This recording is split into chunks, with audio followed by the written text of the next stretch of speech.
Ok, let's go. I Bok ljudi, dobrodošli Zdravo, nazad. ekipa. Da, nismo se dugo gledali ovdje. skoro 2 godine. Tačno za par mjeseci je tačno 2 godine od kako Davora i mene nije bilo na ovoj platformi. Da, zadnji put smo se ovako u ovim formatima gledali u Vlogmasu, imali smo još onih par videa o renovaciji stana nakon toga, ali evo, tad nas nije bilo na YouTube-u, iako smo snimali, stvarno imam toliko materijala za objaviti, ali kao nema sad potrebe jer je bilo baš prošlo puno vremena. Ali da, eto nas nazad. Bićemo jako kratki i brzi za početak da vam objasnimo šta danas radimo. Ovo je zapravo jedan kratki life update.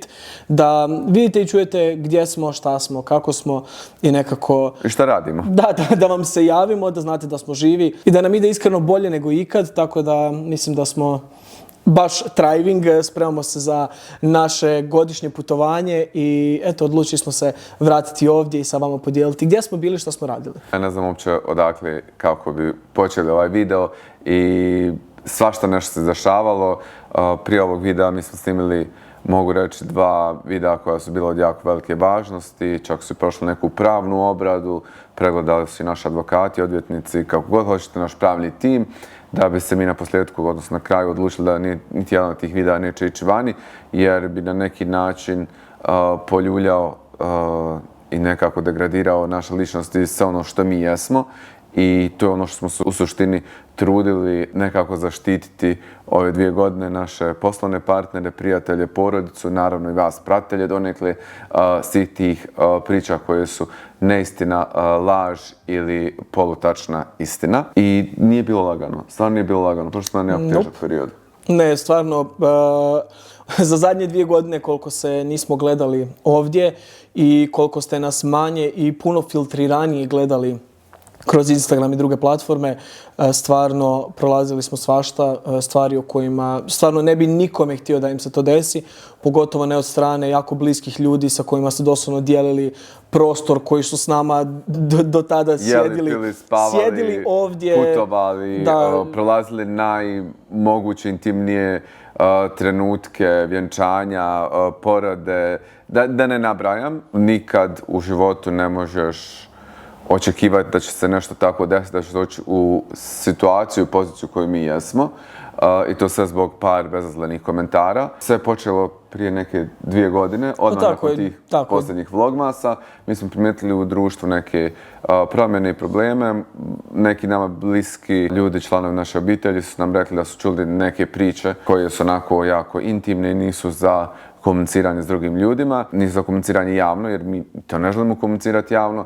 I onda smo Davor i ja odlučili na nagovor ponovo naših članova porodice da pustimo 3 različite priče u našem društvu. U principu 3 skroz neke glupe, banalne laži koje ćemo reći tim ljudima kroz priču, da vidimo da li će nam se one vratiti, ko je ta osoba ko konstantno nešto pljuje, nešto govori. I nažalost, bili smo razočarani.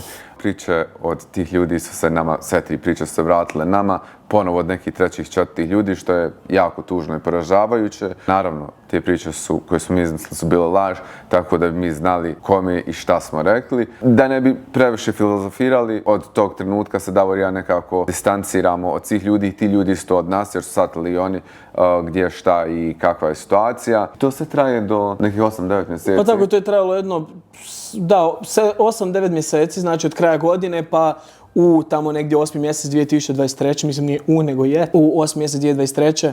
gdje se dešava ogroman medijski linč nad nama.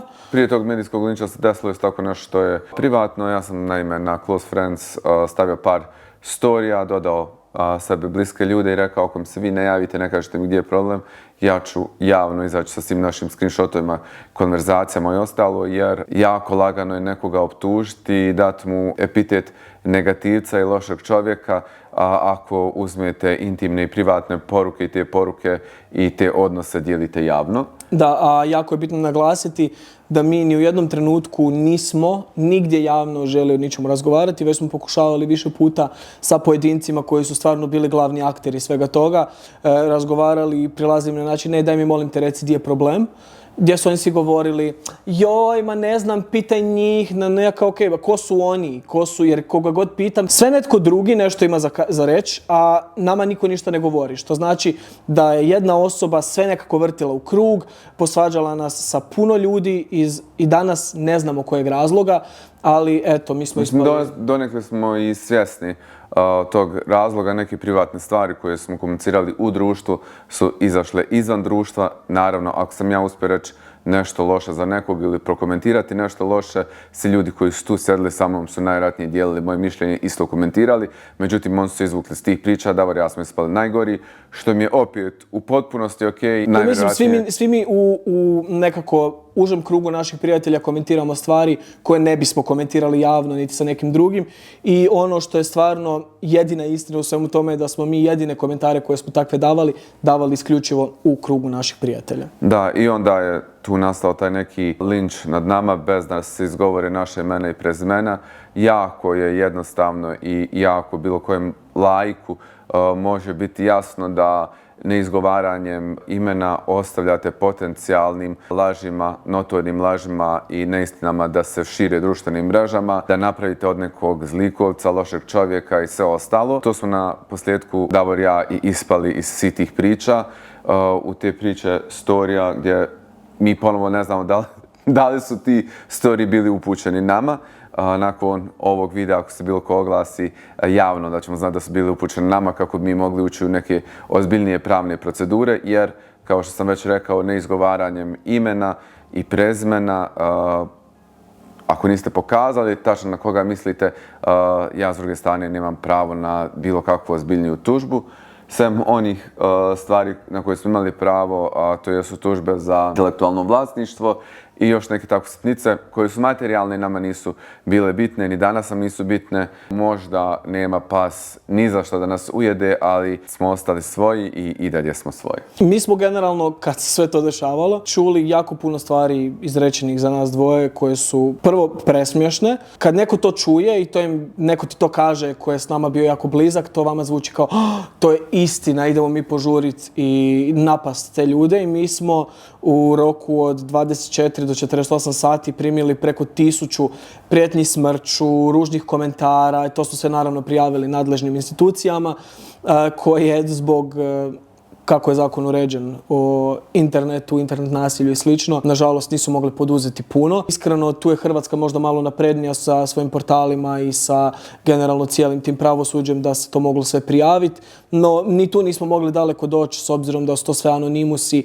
i neki skroz nebitni ljudi koji se kriju iza nebitnih i lažnih imena, a onda smo i sami bili optuženi da stojimo iza hrpetine lažnih profila, što smo puno puta demantirali i još uvijek možemo stati iza toga. Ako nam neko može dokazati da mi stojimo iza nekog profila, što je nemoguće jer ne stojimo, neka dođe, neka iznese javno jer stvarno nijednom ništa takvo nismo radili. Sve što smo radili smo javno sa imenom i prezimenom. Svi koji nas pratite na Instagramu ste mogli vidjeti moje i Davorove storije, da mi zaista niti jednog trenutka se nismo libili reći istinu, potpisati imena i prezimena tih ljudi. Za ove 2 godine niko nas nije tužio, za ove 2 godine niko od nas nije dobio ništa pravno, čak ni tužbe sam sud je odbacio, optužbe kao neosnovane. Davor i ja smo poslali 2 ili 3, znači nismo mi nego naš pravni tim, opomene pred tužbe. Na te opomene nam je odgovoreno tako da bi se vi svi najvjerojatnije smijali da vam ostavimo tekstove, međutim, kao što smo rekli na početku videa, mi nećemo ulaziti dublje u to, ovo je naš mali life update, prošli smo zaista jako ružan period života, ponovno kažem se jako neosnovano, ne znam ni ja. U petak neko kaže Davor i Amer ne smiju ući. Ne kaže Davor i Amer. Influenceri Ti ljudi, znate vi tko, najčešće smo tako bili nazivani, ili dobro vi znate tko su oni. Oni kao influenceri Zagreba, influenceri Sarajeva. Traže nas u Zagrebu. Ne smijemo ući u Hrvatsku, mi bježimo od nekoga. Ljudi, da se razumijemo, to su takve izmišljotine i takve gluposti. Bilo je presmišno jer je ta jedna osoba u petak objavila story, mi smo u subotu jutros čekirali u hotelu jer je bio neki event. Znači, smo bili na tom eventu i sve sasvim normalno, znači nismo niti u jednom trenutku bježali od bilo koga. nismo niti jednom trenutku napravili bilo kome bilo šta loše, nismo niti jednom trenutku ni od kog uzeli novac, ne znam nija šta već, jako puno tu priča se pričalo koji su neistina. Da su istina, ti ljudi bi izašli sa argumentima, imenima i prezimenima i ostalo, i to je ono što je najbitnije od svega. I sad idemo na najljepši dio našeg života, znači te ljude ostavljamo iza sebe, gdje im je i mjesto. Nije im mjesto nikada bilo u našem životu. Odlazimo na Bali. Jedna jako, vama svima najvjerojatnije poznata izreka koju je moja mama rahmetli, koju su između ostalog psovali, jer su mi psovali mrtvu majku. To niko nije primijetio jer je puno većom lupom sam bio ja i ono za što me se optužuje. U jednom trenutku smo nazvani peškirima, plusevima i ostalo. Jako tužno, jako ružno, jako homofobično, jako segregacijski i sve ostalo. Ne bih ulazio u to, nego želio sam Pritom, ja bih samo htio nadovezati na sve to, da ljudi koji su to izrekli i ono što oni propagiraju, da javno zna što je prava istina. Puno bi se brže raspala cijela ta priča, ali ja nisam tu da vama govorim stvari kojih se drugi stide i ja nemam nikakvu potrebu nečiju intimu i stvari dijeliti javno. Ono što su ti ljudi radili, kako su se oni obnašali prema nama, prema našim privatnim stvarima, kako su to komentirali javno je bilo užasno i da smo se odlučili ući u ozbiljne pravne postupke. Samo bi u suštini pokazalo da smo zli i loši kao i što su oni sami, jer svaki sukob s njima bi išao... Da samo bi išao u krug, jer s tim ljudima se ne može. Pritom, to su vojske istreniranih ljudi da je nešto tako kako je, iako nije.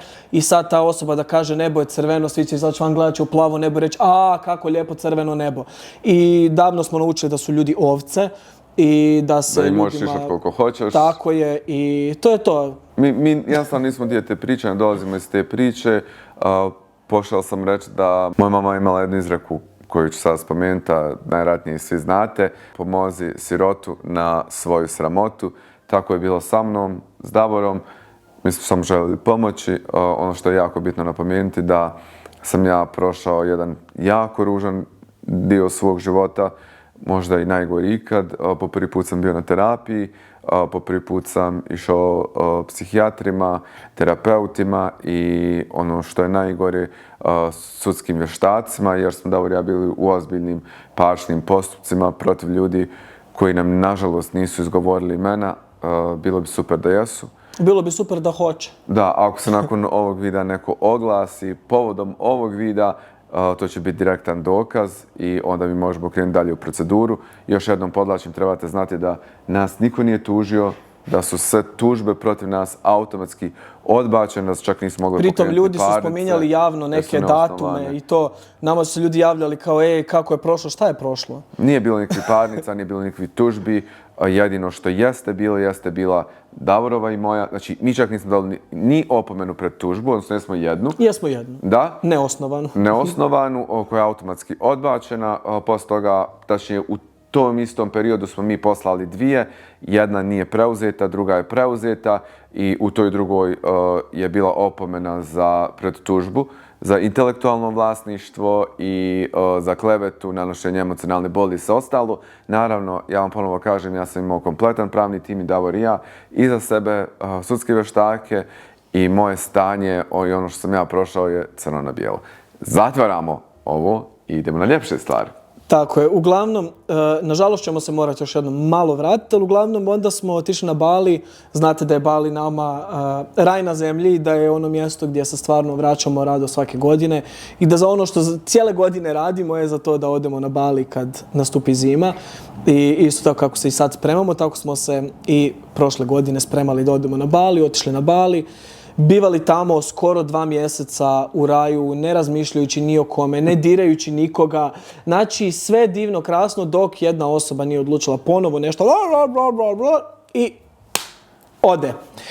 Ništa, uglavnom, tu je se ponovo desilo niz stvari koje su bile... Da, ja se ovim putem želim ispričati svojem pravnom timu i advokatici koja je rekla da mi treba oduzeti pristup internetu zato što se nekad ne znam zaustaviti, što malo previše razmišljam emocijom i letim da napišem i kažem nešto. Amer i ja smo tu svašta napisali, ja sam bio malo grublji, Amer je tu ipak malo zreliji, pametniji. Ali sve što smo ikad napisali morate znati da je bila istina i da stojimo iza toga. Tako je.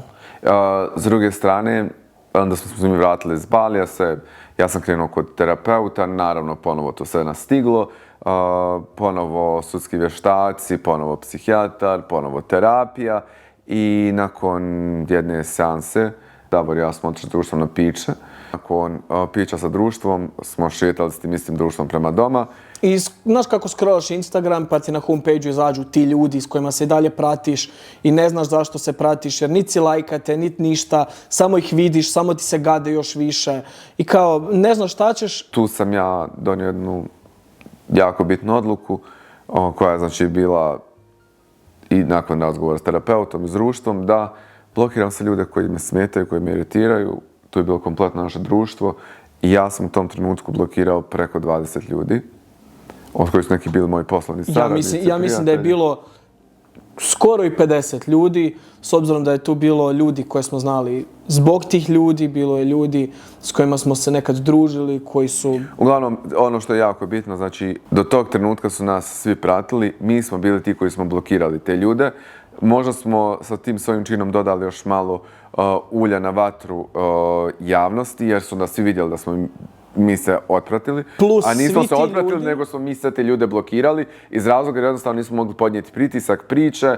Meni je bilo bespotrebno da moje bivše drugarice sjedu na piće, puše nargilu, piju kafu i da ih konobarica snima kako one komentiraju moj privatni život, moju sestru, Davorov roditelj ili bilo koga. Što je ponovno, moramo ponoviti, krivično djelo. Neautorizirano snimanje nekoga je krivično djelo i nemojte to raditi.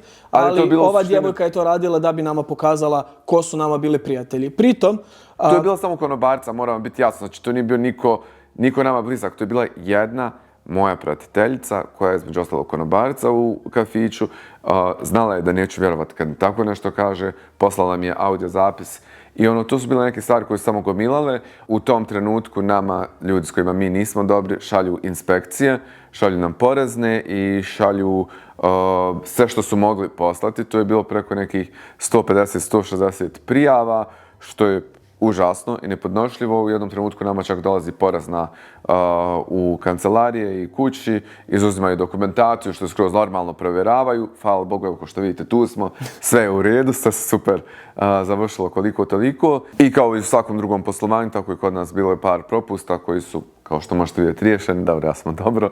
Nastavili smo dalje. Ono što je jako bitno da sve laži izrečene na naš račun, da nemamo firmu, da nemamo ovo i ono, se može provjeriti. Odite na Company Wall, upišete Amer Hadić i vidjet ćete tačno gdje sam suvlasnik, gdje sam vlasnik kojim kompanijama, da ne bi dalje ulazili u te stvari. Zaista sve optužbe su bile nerealne, polovična istina i ono najbitnije, notorna laž. Jako puno toga je izrečeno, jako puno toga je stavljeno nama na teret kao da smo mi ovakvi i onakvi. I moramo priznati da smo i mi bili u šoku, javili smo s tim ljudima kao šta smo mi napravili tim ljudima da vi morate njih podržavati kad su bile te neke podržavanje javno.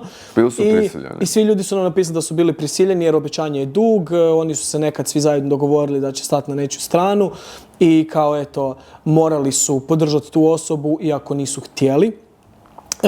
Ono što je isto jako bitno za naglasiti, da ni u jednom trenutku mi nismo nikoga maltretirali, nismo nikoga silili da radi nešto što ne želi. Nismo nikome podapinjali noge, tako, ništa od toga. Ljudima smo sređivali poslove, ljudi su preko nas dobivali jako puno klijenata. Da je bilo kakav dokaz, on bi vam bio konkretno iznešen. Da li smo prokomentirali neke situacije? Jesmo. I nemamo problem s tim. Naš jedini problem je bio to što smo bili malo lajavi. To što smo se previše opustili pred ljudima za koje mislimo da im možemo vjerovati dovoljno da zajedno komentiramo te teme.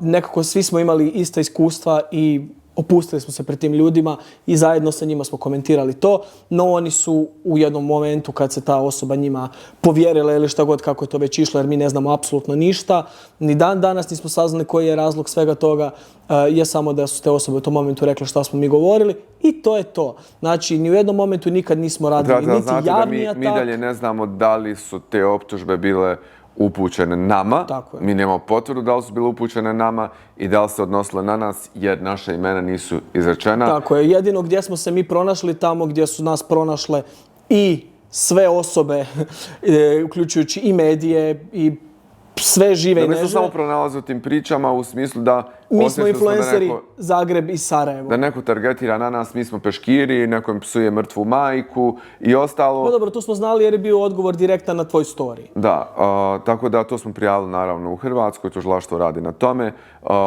Ja ne bih ulazio u to... Pa mislim, te osobe su već imale zabranu ulaska u Europsku uniju, tako da mislim, one već imaju i dosje. Tako da... Europska unija radi na tome i to je to Republika Hrvatska, tužilaštvo. Mi se ne želimo baviti tim stvarima, ne želimo se baviti ničijim životima. Da li postoje situacije kad sam ja izrevoltiran, kad želim nešto napisati, da, i nekad čak i napišem. Međutim, u zadnje vrijeme se analizira sve kao da je baš upućeno nekom trećem četom. Ne ljudi, ja da želim bilo kakav story ili bilo što slično, bilo kakvu kritiku uputiti bilo kojem je to bih uradio direktno. I to je kao to. što jesi. Tako je. U suštini, ono što je bitno, mi putujemo na Bali. Tako je, vraćamo se na Bali, idemo u naš mir, tišinu. 2 mjeseca opet odmora. Tako je, ovaj cijeli period od ljeta pa do danas nam je bio super uspješan i poslovno i privatno. Neki novi projekti su u nastajanju. Ono što sam počeo prije 2 godine izlazi vani, ako Bog da nadam se u ovoj godini. Što si i zapostavio jer si se više bavio drugim ljudima nego Pitate šta je s restoranom, restoran je stao. U tom projektu mene i Davora više nema, Davora i mene više nema. Jednostavno pod svim ovim pritiskom pod kojim smo bili ništa se nije moglo nastaviti, pa ni to i to je to. Da, tako je. Uglavnom spremamo se za jedno novo poglavlje, novu godinu koja je ispred nas. Stižu novi videi, stižu vlogovi. Ono što je najbitnije za vas je da stižu novi videi, stižu redovni vikli vlogovi, vraćamo se na YouTube. Moćete uživati u našem sadržaju i ovdje. Tako je, nažalost, možda neki od vas ne znaju kako funkcionira, ali YouTube inače ima monetizaciju. I meni je monetizacija ugašena skroz na kanalu, tako da neću imati nikakvu zaradu od ovoga, što je samo još jedan dokaz da se stvarno vraćam iz ljubavi. Ali, eto, to je super, mislim. Super je zato što volim ovo raditi, volim gledati svoje stare videe i prisjećati ih se i uživati u tim uspomenama. A sada stvarno ćemo imati jako puno stvari kojih ćemo se rado sjećati, tako da nadamo se da ćete nas pratiti i kroz sljedeću godinu i gledati sve što ćemo gledati. Da, u sljedećoj godini dolazi jako puno promjena na našem privatnom planu. Neke stvari koje ne mogu napraviti plus i plus idu u realizaciju, ako Bog da. I još jako puno toga o čemu smatram da nema potrebe ovdje da pričamo sada. Naš privatni život ćemo ostaviti tamo gdje jeste, bit će privatan. Naša religija i sve ostalo ostaju privatno. Vi ćete moći gledati naš sadržaj, uživati u istom, gledati naše vlogove, pratiti nas na našim avanturama. Na našem životnom putovanju i to je to. Tako je. Nećemo vas puno smarati. Hvala svima koji su gledali video. Tako je. Bacite like ako ste gledali, čisto da znamo da ste gledali. Ako nas ne pratite, kliknite subscribe. Da, ako ste stigli do ovdje i još uvijek gledate, hvala vam na tome. Ostavite dole u komentaru neki plavi emoji, čisto da znamo da ste do ovdje stigli. I eto, to je to. Gledamo se u sljedećem vlogu i od sljedeće godine na Baliju. Želimo svima sretan Božić. Sretnu Novu godinu, sretne sve praznike koji su iza nas, ispred nas. Sve praznike koje smo propustili, sve koji stižu, sve najljepše i da se družimo i gledamo i u narednoj godini. Ćao ljudi. Ćao.